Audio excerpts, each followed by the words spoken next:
Welcome back to UniX TCG, and today we're going to actually discuss a little bit of a conundrum with the current format for One Piece. Yeah, that would actually be about Whitebeard. So, we got a little bit to talk about. I'm going to try to keep this a little brief.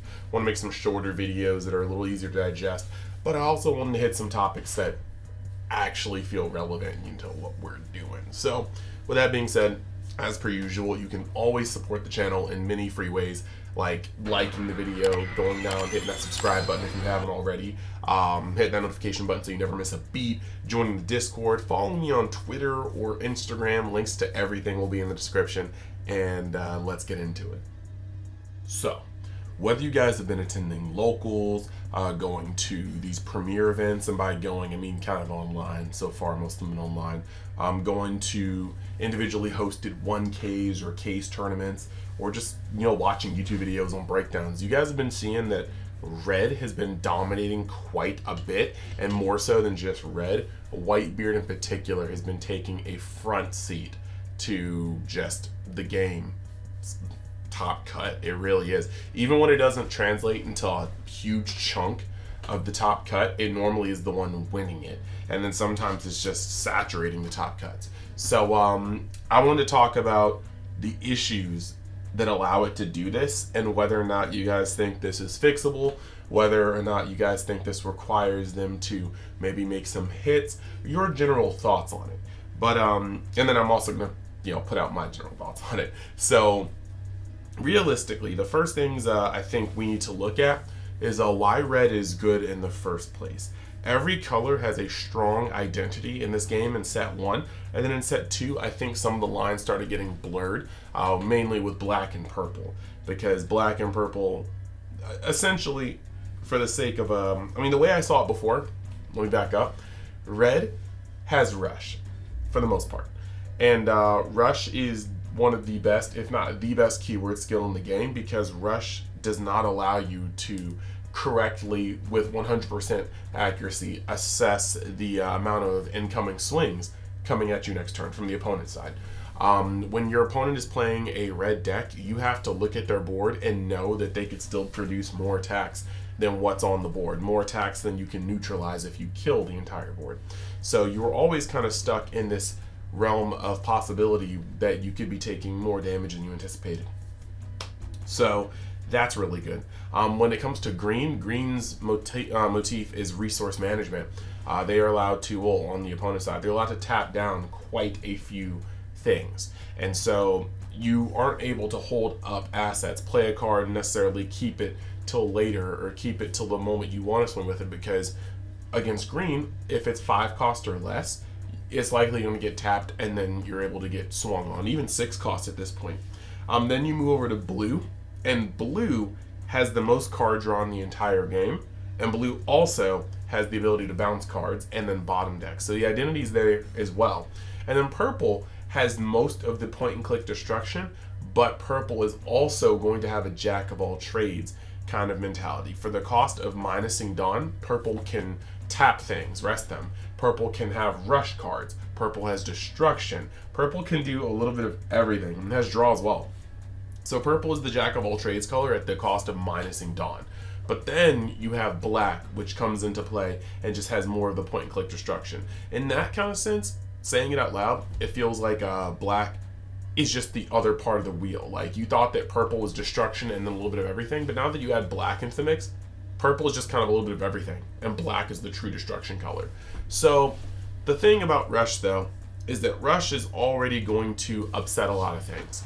You could have 5 bodies on board and your opponent gets rid of 3 of them, but a deck with Rush will be able to add 1 to 2 more bodies that same turn and swing with the leader, 2 characters, and then maybe a Rush attack or another Rush body if they're low to the ground enough. And this is actually really terrifying. Like I said, unquantifiable. But in exchange for this, Red has always had some of the weaker points of defense. Yes, a Jet Pistol from Trigger or a Red Hawk from Trigger is pretty strong. But at the same time, you have your blockers. Some of your blockers are overcosted outside of Chopper. You don't have many blockers that have a counter cost like like other colors may. Low to the ground blockers with a counter cost.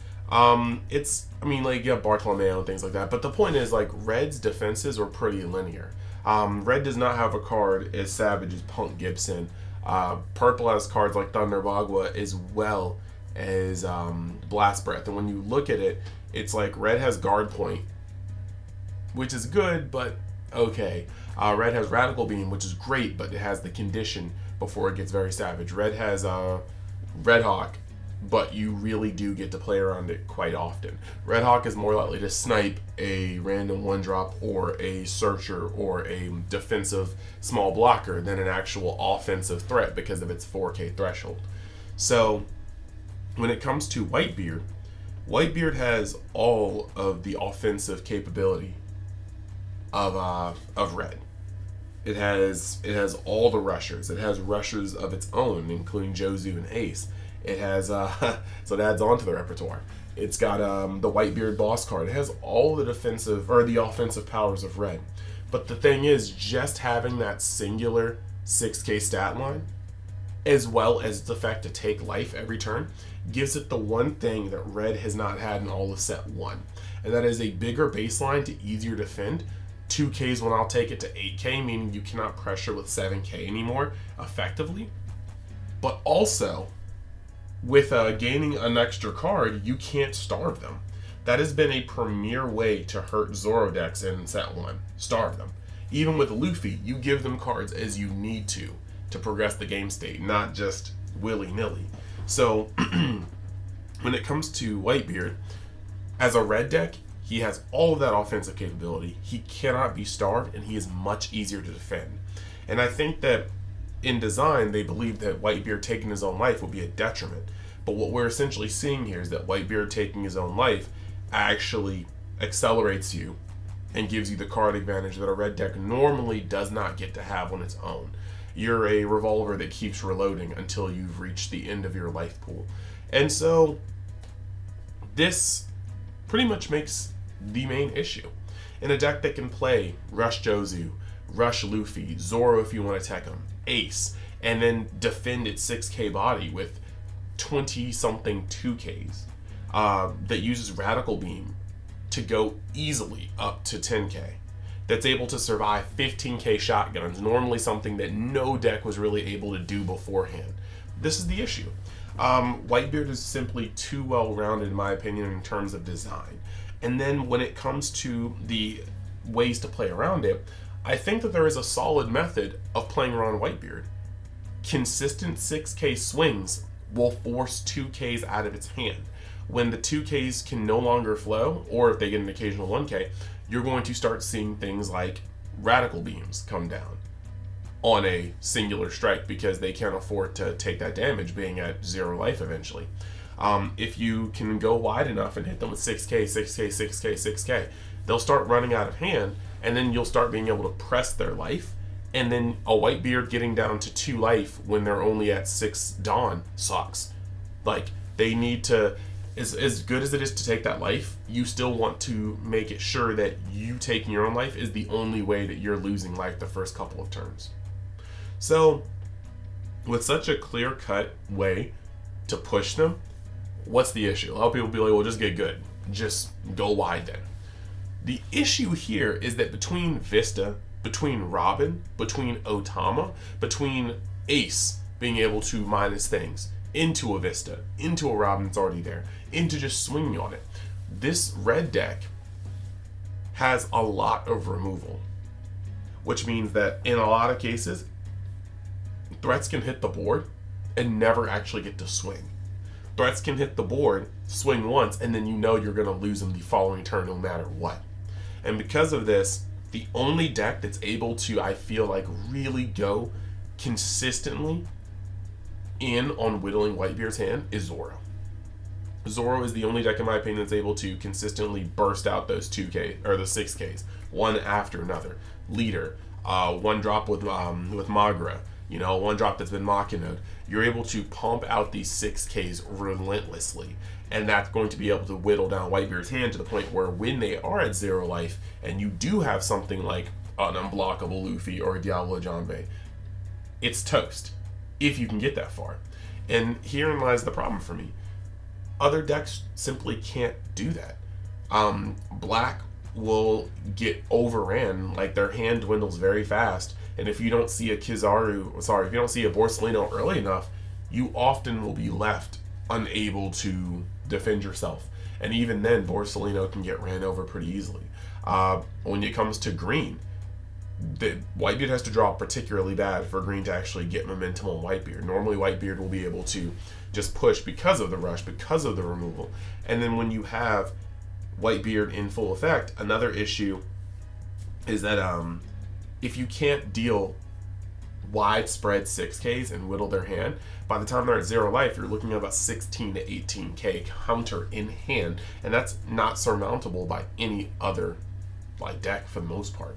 And then when it comes to that as well, you're looking at an aggressive deck that can build up a huge board and protect it well, protect itself well. So you're stuck here going, okay, do I go for all of their board knowing that they have a plethora of rushers in the deck, or do I go for the life? And frankly, sometimes it's fool's gold. You can shotgun them trying to clear it out only to get 2 radical beams and a bunch of 2Ks, and then you're looking at an entire board of 4 to 5 things that you just could not clear. So Whitebeard is at a weird space, and I think the issue with Whitebeard isn't the fact that it can't be beat, it's the fact that the only deck that consistently has a decent matchup with it is the Mirror or Zoro. Ding ding ding, both of which happen to be red decks. And I think that as long as that disparity in design is there, it's not going to be fun for a little bit. We've seen that if you look across the pond, you'll see that Whitebeard's dominating the OCG right now. And we still have yet to see if set 4 is going to change that. So I'm not really trying to doomsay, I'm just saying that I think right now the problem for me isn't that Whitebeard exists, it's the fact that other colors cannot properly handle Whitebeard when it draws remotely well. And so that's not even counting a high roll. So I think that even if Whitebeard, nothing happens to it, I actually prefer nothing to happen to it. I just hope that set 4 sees the other colors gaining enough power to consistently slay, or at least 50-50 with Whitebeard. So yeah, we're going to move over to the sponsored message. We still have the Great Pirate Festival happening in just about a week over in Missouri. Great prizes. I'm going to have the links to that in the description, the registration link as well. So yeah, I hope you guys join that. I hope you guys find stuff that you want to buy on Mystic TCG. But let me know in the comments what you think about Whitebeard and the Whitebeard Dilemma. So thank you guys. This is more of a conversational one. I just wanted to kind of let you guys know my thoughts on it and why I think it's unhealthy. Not like, and I do want to stress, I'm not calling for Whitebeard to get banned. I'm not calling for any of those sort of things to happen. I just think that other decks need to be stronger, because it is just not acceptable that the only color that can see Whitebeard with the hands consistently is itself. Just red. So yeah, thank you guys for watching. I'll see you guys next time. Later.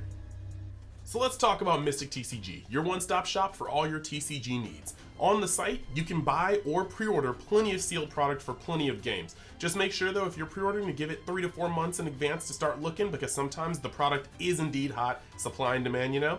And then if you want to buy singles, go on tcgplayer.com. There's going to be a link in the description where you can buy for the best value. And if you want to sell cards or collections, you can message them on their Facebook site so you can get the best bang for your buck on any type of way you want to buy or sell cards.